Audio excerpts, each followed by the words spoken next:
नमस्कार। मैं Shashi Prabha Saraswat, associate professor Hindi, राजकीय कन्या महाविद्यालय सीकर। प्रिय बच्चों, आपका स्वागत है। आज हम पढ़ने जा रहे हैं निबंधकार बालकृष्ण भट्ट जी को, जिनका निबंध है साहित्य जनसमूह के हृदय का विकास है। कुछ अवतरण हम पिछले वीडियो में कर चुके हैं, उसी कड़ी को आगे बढ़ाते हुए अगला अवतरण कर रहे हैं। संस्कृत यद्यपि बोलचाल की भाषा इस समय न रह गई थी, पर हर एक विषय की ग्रंथ इसमें एक से एक बढ़कर बनते गए और साहित्य की तो यहाँ एक तरक्की हुई कि कालिदास आदि कवियों की उक्ति युक्ति के मुकाबले वेद का बंधा और रुखा साहित्य अत्यंत फीका मालूम होने लगा। कालिदास की एक एक उपमा पर भवभूति, भारवी, श्रीहर्ष, बाण की एक एक छटा पर वेद का उम्दा से उम्दा सूक्त, जिनमें हमारे पुराने आर्यों ने परचम साहित्य की बड़ी भारी कारीगरी दिखलाई है, न्योछावर है। यह अवतरण बालकृष्ण भट्ट जी द्वारा लिखित साहित्य जनसमूह के हृदय का विकास है निबंध से लिया गया है। प्रस्तुत अवतरण में भट्ट जी ने संस्कृत साहित्य के उत्थान और पतन के कारणों की ओर संकेत इशारा किया है। परवर्ती काल में इसमें जन भावनाओं को सही स्थान नहीं मिल सका।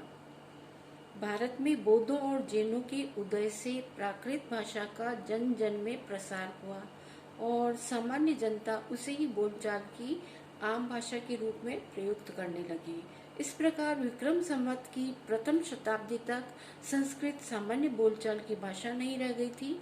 फिर भी पढ़े लिखे समाज और कवियों में इसको अत्यधिक आदर प्राप्त था।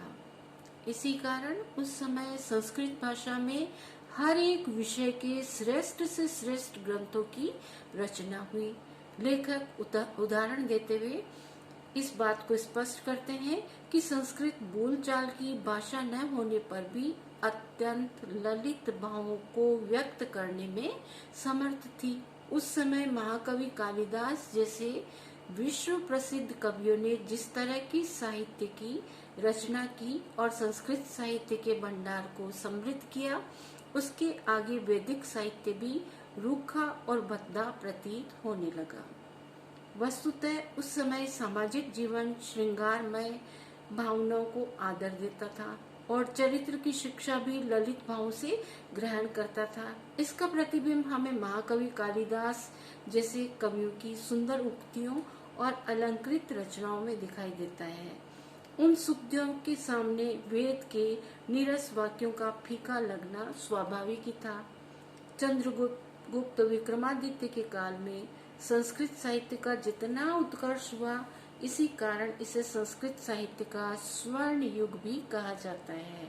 उस काल में कालिदास ने उपमा के चमत्कार से युक्त जिन काव्य कथनों का प्रयोग किया, महाकवि भवभूति, भारवी, श्रीहर्ष, बाणभट्ट आदि ने जिन ललित वाक्यों एवं कथनों से अपने काव्यों को सजाया संवारा, उनके सामने वेदों के अच्छे से अच्छे सूक्त भी नीरस लगते हैं।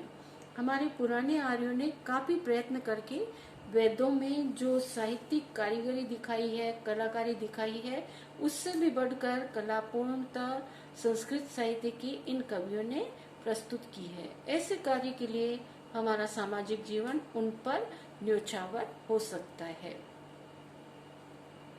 विशेष उल्लेख है इसका तत्सम शब्दों के साथ उर्दू भाषा और खड़ी बोली का सम्मिश्रण देखने को मिलता है। इसकी शैली विवेचनात्मक है। लेखक ने संस्कृत साहित्य में समय के अनुसार प्रचलित सामाजिक जीवन की अनुभूतियों और चेतना का सुंदर वर्णन किया है। धन्यवाद।